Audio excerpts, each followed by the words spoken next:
Hello everyone, today our group we're going to have a presentations and the topic is the online fraudulent cases of face masks and hand sanitizers during MCO. So we have conducted a survey before the presentations and there was 265 respondents participate in our survey, and I'm very thankful and thank you for all the respondents for participating in the surveys. And we have already converted all the data that we collected from survey into an infographic. So I will be start. So from our infographic, we can see that majority of our respondents are Chinese. I think it is because since 5 members from our groups are Chinese, so definitely we'll be spreading it out and blasting the survey to people around us, to our families and friends. So that's why it explains why majority of our respondents are Chinese. Total we have 86.1% respondents are Chinese, 71% is Malay, 5.6% is India, and 1.2% is from others. And also, most of the respondents do not have income because most of the respondents are students. So this explains why most of the respondents do not have income. And 13.7% respondents do have income below 800. And I think this is because that there are quite a number of students are doing their part-time jobs, are having a part-time job as well, so they have income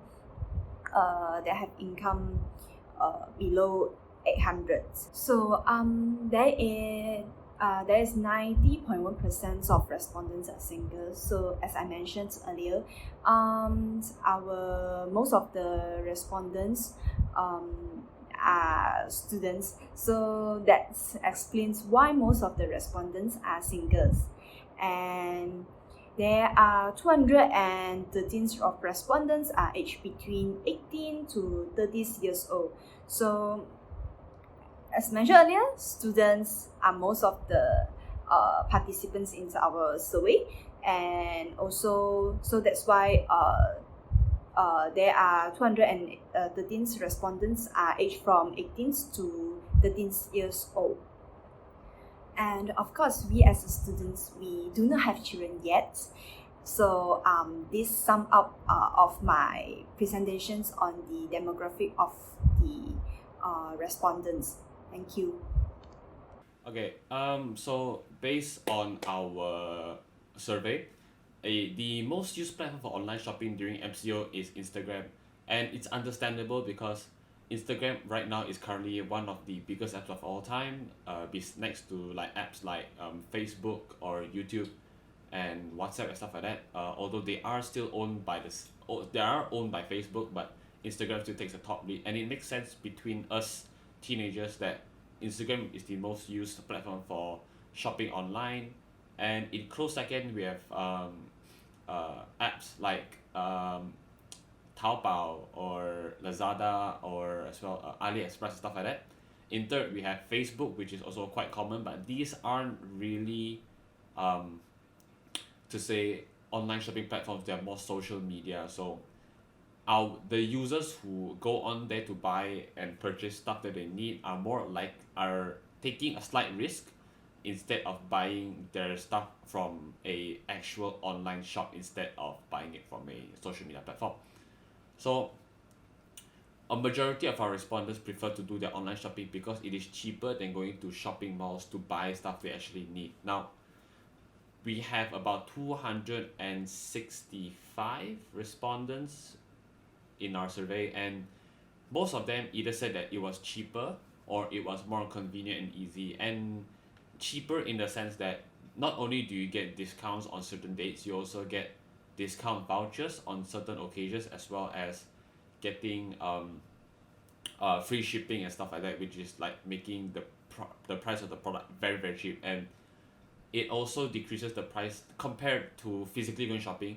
You won't have to pay for your petrol for your car or whatever transport fees you have to do, or whatever transport that you take.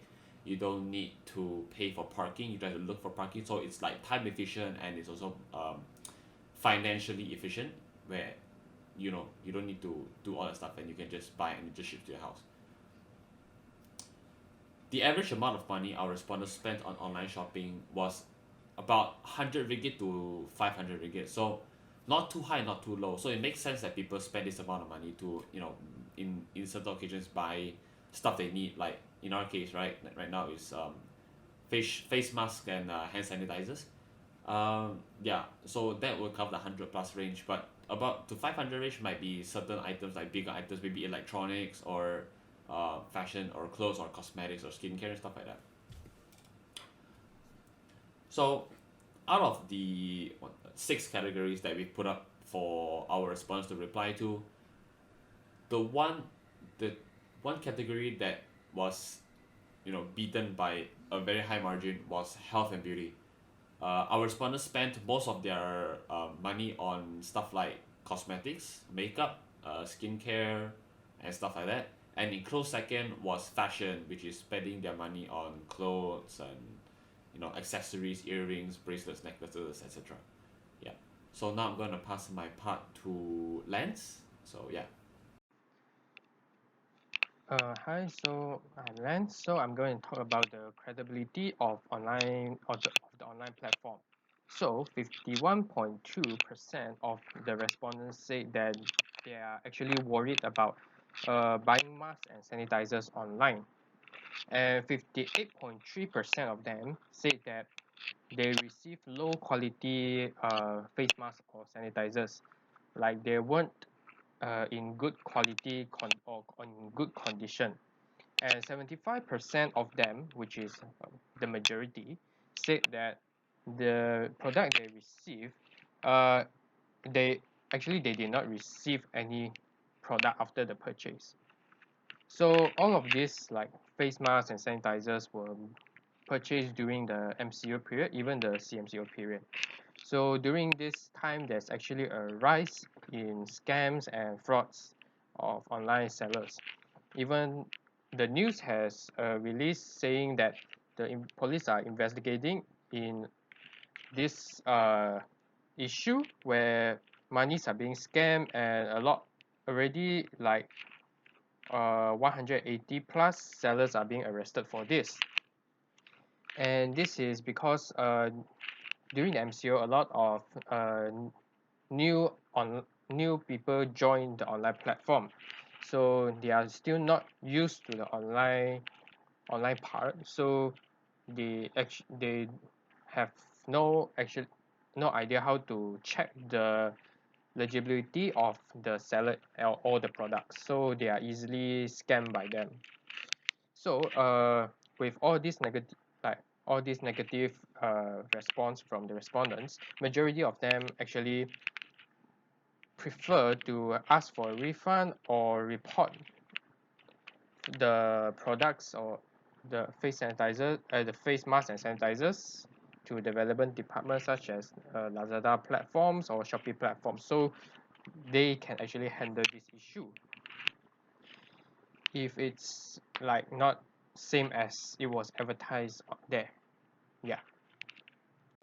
Okay, it's my turn. So based on the result from our Google form, the majority of respondents are referring for refile and report the relevant department if they order face mask or hand sanitizer online and it turned out to be faulty or different as advertised. It is such as a make sense and acceptable answer. The both are most effective ways to claim for compensations from sellers, since they have no specific solutions to protect their consumers' right and interest in online shopping platform. So they should fight for their own interest and by themselves if faced fraudulent.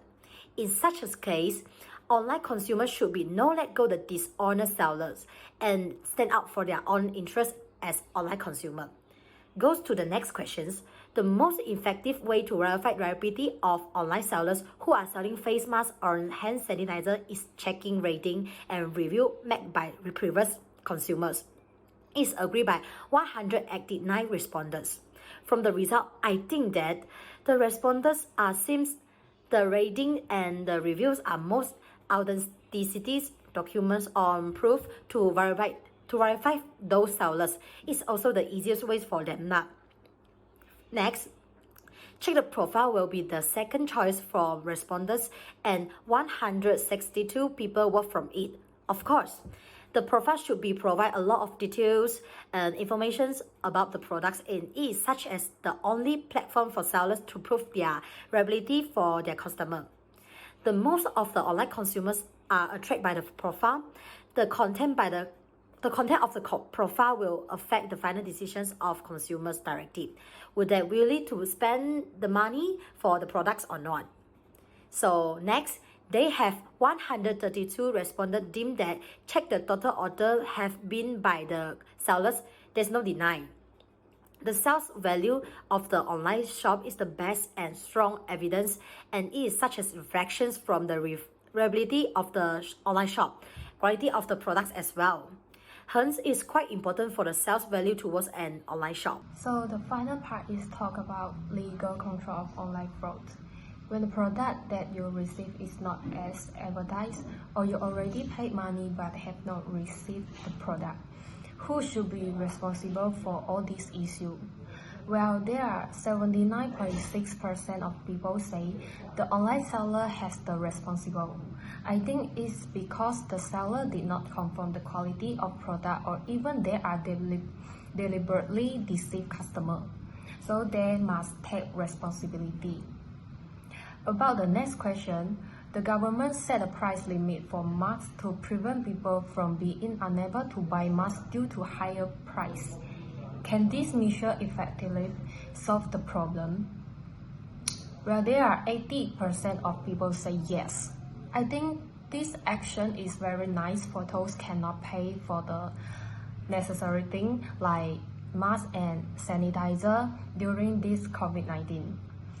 But there are also 30% of people say no in the next question about the government has set up an online fraud reporting website called Smart. Do you think it can control the online fraudulent cases? Some of them say yes, but those who say no, I think it's because they think even I make a report at the website, but then nothing changed. I can't take my money back, and the seller still make another fraud using another account. And the last question is about, besides setting up an online fraud reporting website such as Smart, are there other methods that the government can take to solve the problem? Here are two suggestions given by the people. The first one is collaborate with online shopping platform to regulate the seller, such as necessary to show the product's related information or quality certificate. And the second one is the law governing the fraudulent case can be said as sufficient to make the law being obeyed by the people. The government needs to pay effort in enforcing the law. By this way, the fraudulent cases of face masks can be combated effectively. In my opinion now, especially for me, I'm currently in Selangor and it's on lockdown on CMCO, and I find that going towards online shopping is inevitable because I can't go out to KL and buy stuff that I need, or since that most of the shopping malls are in KL area, I can't really go there and I can't buy the stuff I need. So I have to go towards online shopping, but I always make sure that I get the reviews. I check the reviews. I look at their page, the amount of stars it has, whether it has the verification and stuff like that before I really make a purchase. I am extra careful when it comes to buying stuff online, and yeah. Okay, so in my opinion, the online purchasing platform is actually the new trend, and it's a new step into the new era of shopping.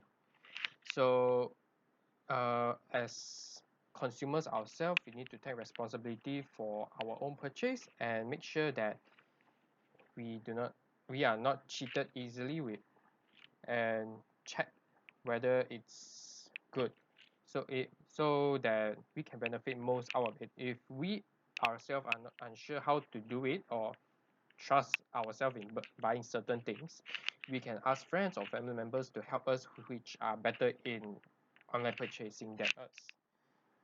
So yeah, that's my opinion on this whole topic. Thank you. Okay, that's all for my part, and we end our presentation. Thank you.